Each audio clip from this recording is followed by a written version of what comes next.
quickly move on though. On to the global news front, you have U.S. Secretary of State Antony Blinken. He said that an attempted armed mutiny in Russia shows real cracks in President Vladimir Putin's authority. He adds that the rebellion by the Wagner fighters was a direct challenge to Putin, forcing him into an amnesty agreement. Wagner took control of the southern city of Rostov. Bricosin abruptly announced the armed rebellion was over, and as part of the deal, all criminal charges against the Wagner leader were dropped. Staying with Russia then, and China has backed Russia and said that it supports Russia in protecting national stability. These were the first remarks from Beijing on the short-lived armed uprising in Russia. The Chinese Foreign Affairs Ministry, however, also reiterated that the issue was Russia's internal affair. The comments came after China's Foreign Minister Qin Gang met with Russia's Deputy Foreign Minister Andrei Rudenko in Beijing. Well, I'm switching over to the U.S. The White House on Sunday confirmed U.S. President Biden had spoken with Zelensky, saying the two leaders discussed recent events in Russia as well as Ukraine's ongoing counteroffensive. Ukrainian leader Volodymyr Zelensky and U.S. President Biden on Sunday discussed a brief revolt of mercenary troops in Russia that sparked Moscow's largest political crisis in decades. I spoke with the U.S. President Joseph Biden, a positive and inspiring conversation, Zelensky tweeted. We discussed the cause of hostilities and the processes taking place in Russia, he said, adding the two had also discussed long-range weapons.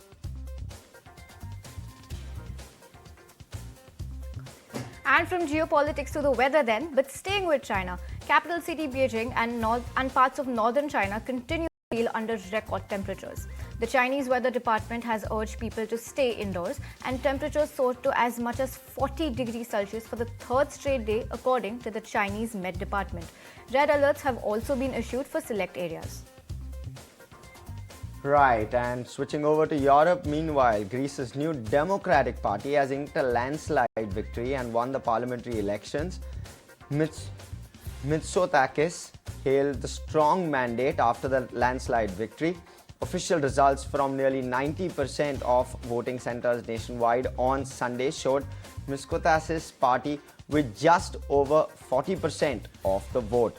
The left-wing rivals suffered a crushing defeat with just under 18%, much worse than the 20% in the last elections in May.